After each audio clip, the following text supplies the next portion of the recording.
ನಾನು ಯುಗಾದಿ ದಿನ ಮಾಂಸ ತಿಂತೀನಿ, ದೀಪಾವಳಿ ದಿನ ಮಾಂಸ ತಿಂತೀನಿ. ಮಾಂಸಾಹಾರ ತಿನ್ನು, ಏನ್ ಬೇಕಾದ್ರೂ ಮಾಡು, ನೀನು ಬೇಕಾದ್ರೆ ತುದಿ ಕಟ್ಟು ಮಾಡಿಸ್ಕೋಬೇಡ ಅಂತ ನಾವು ಹೇಳಲ್ಲ. 85% ಹಿಂದೂಗಳಿಗೂ ಕೂಡ ನೀವು ಗೌಡ ಆಗಿದ್ರಿ, ನೀವು ಲಿಂಗಾಯತ ಆಗಿದ್ರಿ, ನೀವು ಕುರುಬ ಆಗಿದ್ರಿ, ನೀವು SC ಆಗಿದ್ರಿ, ನೀವು ST ಆಗಿದ್ರಿ. ದೇಶ ಕಾಯಕ್ಕೆ ಒಬ್ಬ ಮೋದಿ ಇದ್ರೆ ಸಾಕಾಗಲ್ಲ. ನಮ್ಮ ಬಾಗಲಕೋಟೆ ಹಿತರಕ್ಷಣೆ ಮಾಡಲಿಕ್ಕೆ ಡಾಕ್ಟರ್ ಚರಂತಿ ಮಠರು ಕೂಡ ನಮ್ಮ MLA ಆಗಿದ್ದಾರೆ.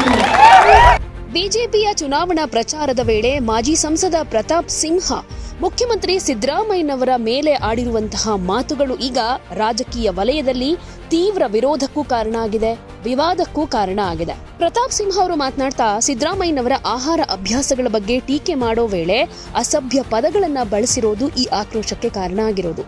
ಈ ಹಿಂದೆ ಸಿದ್ದರಾಮಯ್ಯನವರು ಹೇಳಿದ್ರು, ಯುಗಾದಿ ಮತ್ತು ದೀಪಾವಳಿ ದಿನಗಳಲ್ಲೂ ಮಾಂಸ ಸೇವನೆ ಬಗ್ಗೆ ಮಾತನಾಡಿದ್ರು. ಅದನ್ನ ಟೀಕೆ ಮಾಡೋ ಭರದಲ್ಲಿ ಏಕವಚನ ಬಳಸಿ ಪ್ರತಾಪ್ ಸಿಂಹ ಮಾತನಾಡಿದ್ದಾರೆ. ಈ ಹೇಳಿಕೆ ಧಾರ್ಮಿಕ ಭಾವನೆಗಳಿಗೆ ಧಕ್ಕೆಯಾಗೋ ರೀತಿಯಲ್ಲಿದೆ ಅನ್ನೋ ಆರೋಪಗಳು ಕೇಳಿ ಬಂದಿದ್ದು ಸೋಷಿಯಲ್ ಮೀಡಿಯಾದಲ್ಲಿ ಒಂದಷ್ಟು ಚರ್ಚೆಗೂ ಕಾರಣ ಆಗಿತ್ತು. ಪ್ರತಾಪ್ ಸಿಂಹ ಅವರು ಈ ವಿಚಾರವನ್ನ ಟೀಕೆ ಮಾಡೋ ಭರದಲ್ಲಿ ಏಕವಚನದಲ್ಲಿ ಮಾತಾಡ್ತಾ ಬೇರೆಯದ್ದೇ ಥರದ ಹೇಳಿಕೆಗಳನ್ನ ಕೊಟ್ಟಿರೋದು ಈಗ ಒಂದಷ್ಟು ವಿರೋಧಕ್ಕೆ ಕಾರಣ ಆಗಿದೆ. ಇದನ್ನ ಕೆಲವರು ವಿರೋಧ ಕೂಡ ಮಾಡ್ತಾ ಇದ್ದಾರೆ. ಪ್ರತಾಪ್ ಸಿಂಹ ಅವರು ಕೊಟ್ಟಿರುವ ಹೀನಾಯ ಕಟ್ ಹೇಳಿಕೆ ಬಿಜೆಪಿಯ ನೀಚ ರಾಜಕಾರಣವನ್ನ ಬಯಲು ಮಾಡಿದೆ. ಪ್ರತಾಪ್ ಸಿಂಹ ಅವರ ಈ ಆಕ್ರೋಶ ಹತಾಶೆಯಿಂದ ಹುಟ್ಟಿದ್ದು ಅನ್ನೋದು ಈಗ ಸ್ಪಷ್ಟ ಅಂತ ರಾಜ್ಯ ಕಾಂಗ್ರೆಸ್ ಉಸ್ತುವಾರಿ ರಣದೀಪ್ ಸಿಂಗ್ ಸುರ್ಜೇವಾಲಾ ಆಕ್ರೋಶ ಹೊರಹಾಕಿದ್ದಾರೆ. ತಮ್ಮ ಎಕ್ಸ್ ಖಾತೆಯಲ್ಲಿ ಪ್ರತಾಪ್ ಸಿಂಹ ಮಾತನಾಡಿರೋ ವಿಡಿಯೋ ತುಣುಕನ್ನ ಶೇರ್ ಮಾಡಿರೋ ಅವರು, ಹಿಂದುಳಿದ ಸಮುದಾಯದ ಅತ್ಯಂತ ಹಿರಿಯ ನಾಯಕ ಸಿದ್ದರಾಮಯ್ಯನವರನ್ನ ಅವಮಾನಿಸೋದಕ್ಕೆ ಬಿಜೆಪಿ ಉದ್ದೇಶಪೂರ್ವಕವಾಗಿ ಪ್ರತಾಪ್ ಸಿಂಹ ಅವರನ್ನ ಬಳಸಿಕೊಳ್ತಾ ಇದೆ. ಒಂದು ದೊಡ್ಡ ಪೋಸ್ಟ್ ಹಾಕಿ ಪ್ರತಾಪ್ ಸಿಂಹ ಅವರ ಮೇಲೆ ವಾಗ್ದಾಳಿಯನ್ನ ನಡೆಸಿದ್ದಾರೆ. ಹಾಗೆ ಬಿಜೆಪಿ ಇವರನ್ನ ಉಚ್ಚಾಟನೆ ಮಾಡಬೇಕು, ಇವರ ವಿರುದ್ಧ FIR ದಾಖಲಿಸಿ ಕಠಿಣ ಕ್ರಮ ಕೈಗೊಳ್ಳಬೇಕು. ಹಾಗೆ ಪ್ರಧಾನಿ ನರೇಂದ್ರ ಮೋದಿ, ಬಿಜೆಪಿ ರಾಷ್ಟ್ರೀಯ ಅಧ್ಯಕ್ಷ ನಿತಿನ್ ನಬೀನ್, BY ವಿಜಯೇಂದ್ರ, ಪ್ರತಿಪಕ್ಷ ನಾಯಕ R ಅಶೋಕ್ ಅವರು ಪ್ರತಾಪ್ ಸಿಂಹ ಅವರು ಕೊಟ್ಟಿರೋ ಹೇಳಿಕೆ ಅವಹೇಳನಕಾರಿ. ಹಾಗೆ ಇಂತಹ ಹೇಳಿಕೆಗಳಿಗಾಗಿ 6.5 ಕೋಟಿ ಕನ್ನಡಿಗರಿಗೆ, ವಿಶೇಷವಾಗಿ OBC, SC ಮತ್ತು ಅಲ್ಪಸಂಖ್ಯಾತರಿಗೆ ಸಾರ್ವಜನಿಕ ಕ್ಷಮಾಪಣೆ ಕೋರಬೇಕು ಅಂತಾನು ಆಗ್ರಹ ಮಾಡಿದ್ದಾರೆ.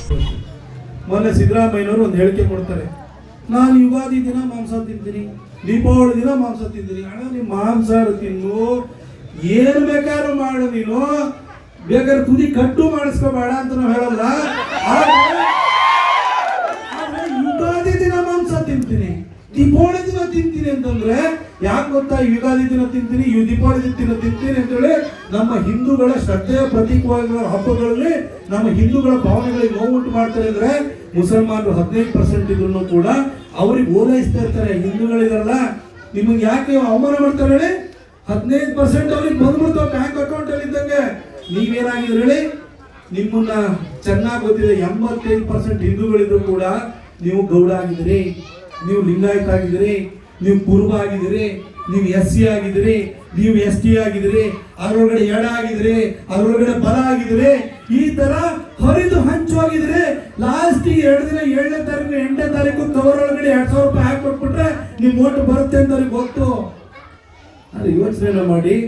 ಇವತ್ತು ದೇಶದ ಪರಿಸ್ಥಿತಿ ಏನಿದೆ, ಇವತ್ತು ಒಬ್ಬ ನರೇಂದ್ರ ಮೋದಿ ಇಲ್ಲ ಅಂತ ಹೇಳಿದ್ರೆ, ಹಿಂದೂಗಳು ಒಗ್ಗಟ್ಟಾಗಿ ಓಟ್ ಹಾಕಿ ನರೇಂದ್ರ ಮೋದಿನ ಪ್ರಧಾನಿ ಮಾಡಲಿಲ್ಲ ಅಂದಿದ್ರೆ ಇವತ್ತು ದೇಶ ಉಳಿಗಾಲ ಇರ್ತಿತ್ತ.